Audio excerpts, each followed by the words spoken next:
का प्रॉपर्ली अब हम लोग पढ़ते हैं कि ये हमारा सॉइल इरोजन क्या होता है। ठीक है, क्या पढ़ेंगे? सॉइल का मतलब हुआ मिट्टी, इरोजन का मतलब होता है क्या? मिट्टी का कटाई। ये नहीं, पहले सॉइल पॉल्यूशन पढ़ लो। ठीक है, क्या पढ़ लो? सॉइल को पहले हम लोग क्या करेंगे? पॉल्यूट करेंगे। ठीक है, क्या करेंगे? सॉइल को पहले हम लोग पॉल्यूट करेंगे। क्या करेंगे सॉइल को सबसे पहले हम लोग?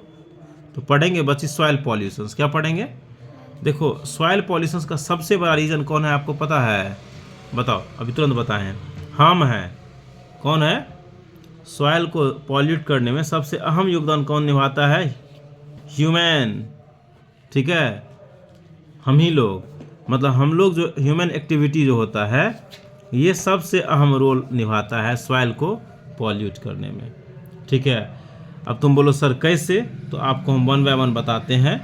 ठीक है, कि हम लोग सॉइल को पॉल्यूट कैसे करते हैं। जैसे देखो कि सबसे पहले अगर आप सॉइल को पॉल्यूट करेगी तो हम लोग को ही सबसे ज़्यादा हार्मफुल होगा, क्योंकि हम लोग का सॉइल का क्या होगा? फर्टिलिटी कैपेसिटी भी घट जाएगा। क्या होगा?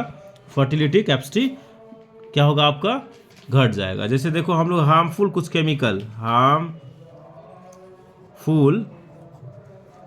केमिकल जो होता है सॉइल में क्या करते हैं? रिलीज कर देते हैं। ठीक है, क्या करते हैं? हार्मफुल केमिकल हम लोग सॉइल में क्या करते हैं? रिलीज करते हैं। इससे भी क्या होता है? हम लोग का सॉइल जो होता है पॉल्यूट होता है। और अगर आप सॉइल में केमिकल ज़्यादा डालोगे, एक्सेसिव केमिकल डालते हो, तो सॉइल आपका क्या होगा? फर्टिलिटी, सॉइल का कैपेसिटी क्या होगा? सॉइल का फर्टिलिटी कैपेसिटी क्या होगा? फर्टिलिटी कैपेसिटी क्या होगा? तो घट जाएगा। ठीक है, डिक्रीज हो जाएगा। क्या घट जाएगा? तो तुम्हारा फर्टिलिटी, मतलब फर्टिलिटी का मतलब हुआ पैदावार कम हो जाएगा। ठीक है, उसके साथ साथ जैसे देखो हम लोग थर्ड नंबर में कि जैसे प्लास्टिक को देखो डंप कर देते हैं सॉइल में। क्या करते हैं हम लोग? प्लास्टिक्स को क्या करते हैं हम लोग? सॉइल में डंप कर देते हैं। ठीक है, क्या करते हैं? डंपिंग करते हैं। किसका बचिया? तो प्लास्टिक का हम लोग डंपिंग करते हैं। इससे भी हम लोग का सॉइल क्या होता है? पॉल्यूटेड होता है। ठीक है, मेरा बात को समझ रही है? जैसे देखो, आप कह सकती हो कि मेडिकल हो गया या इंडस्ट्री हो गया या म्यूनिसिपल, देखती है अपना गांव में आता है कचरा लेने वाला, म्यूनिसिपल कॉरपोरेशंस। ठीक है, गाड़ी लेकर के, ये सब भी सॉइल में क्या करता है? कचरा को सीधे फेंक देता है बिना कुछ इसको न्यूट्रलाइज किए हुए। इससे भी हम लोग का सॉइल क्या होता है? पॉल्यूटेड होता है। तो आपको सबसे पहले बताएं कि सॉइल जो पॉल्यूटेड होता है उसका रीजन होता है कौन? Human activity. क्या सब? जैसे हार्मफुल केमिकल हम लोग रिलीज करते, खाद ही क्यों नहीं खेत में दे। फिर बताएं इससे क्या होता है? फर्टिलिटी कैपेसिटी कम हो जाता है। प्लास्टिक को डंप कर देते हैं हम लोग, जैसे मेडिकल वेस्टेज हो गया, इंडस्ट्री का वेस्टेज हो गया, म्यूनिसिपल कॉर्पोरेशंस का हो गया। ये सब भी सबसे मतलब इम्पोर्टेंट रीजन में आप दे सकती हो कि सॉइल को इससे भी क्या होता है? तुम्हारा ये क्या बोलती हो?